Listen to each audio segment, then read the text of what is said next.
And what the system does, it picks up that information, checks your balance, and then tells you, by the way, yes, you can make this transfer. Are you sure you want to make this transfer? To the person on the other side whose name is, and it shows you their name. And you simply type yes. And then the other person gets a notification, hey, you've just received $10 from this person with this handle. And then that attaches that balance from the primary WhatsApp account to the receiver's WhatsApp account. So now that person's WhatsApp number is then tied to that balance.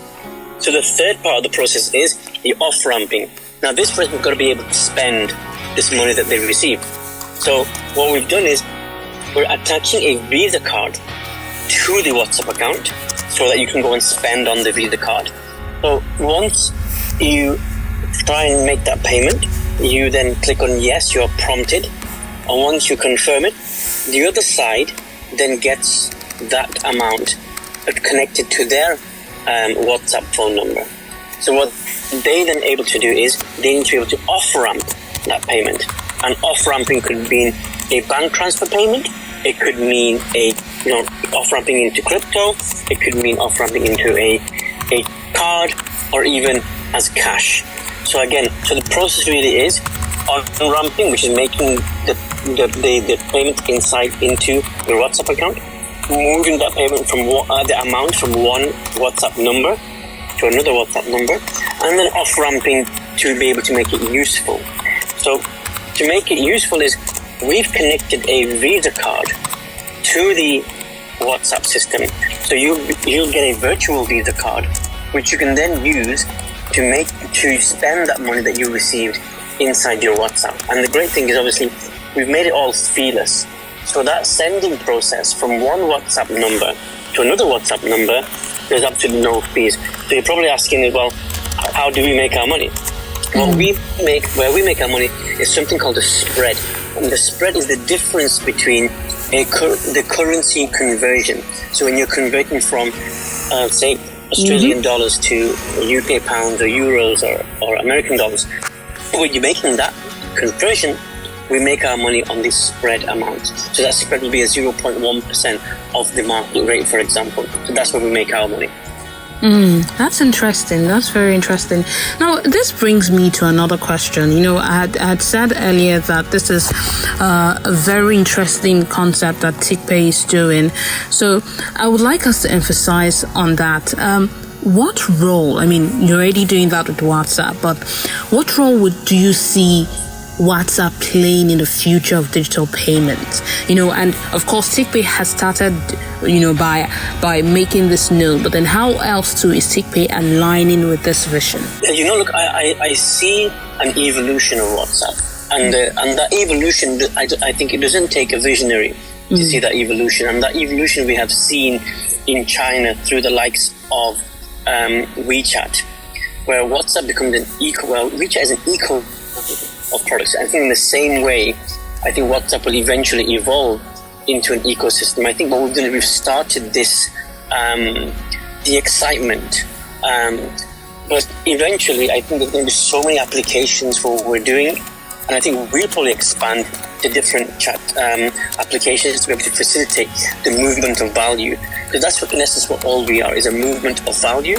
in the simplest way possible. So I think the WhatsApp ecosystem is thriving right now in people building in silos, but there needs to be a facilitation on WhatsApp side and their app side to be able to give people the tools to build better applications within WhatsApp.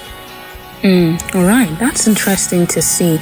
Now, there's something else that sparked my interest. When it comes to data, when it comes to technology, people automatically, security and privacy comes up. People talk about how are you conserving my data.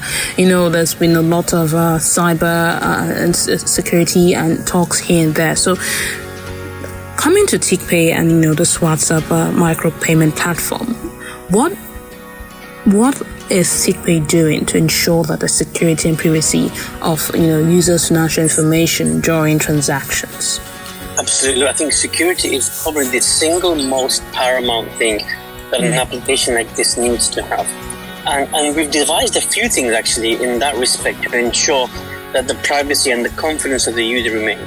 So the first thing is is there is no way to log in into our system over the web other than primarily through your WhatsApp, which gives you a generated time-sensitive URL. So it's what's called a system that is two-factor authentication by default. So I can't, if I hack your computer, for example, I can't go online on the WhatsApp, on the Teekpay site, and then go and log in as you, because the transactional system will always fire up the WhatsApp application on your phone.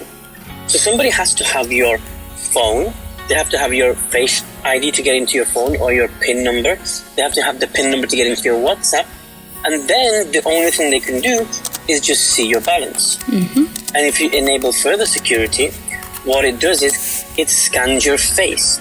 So by the way, so in 2016, I won an award from Her Majesty the Queen, the late Queen, for building a facial fingerprinting system where we can identify a unique face and then attach that unique face to a voice and two PIN numbers.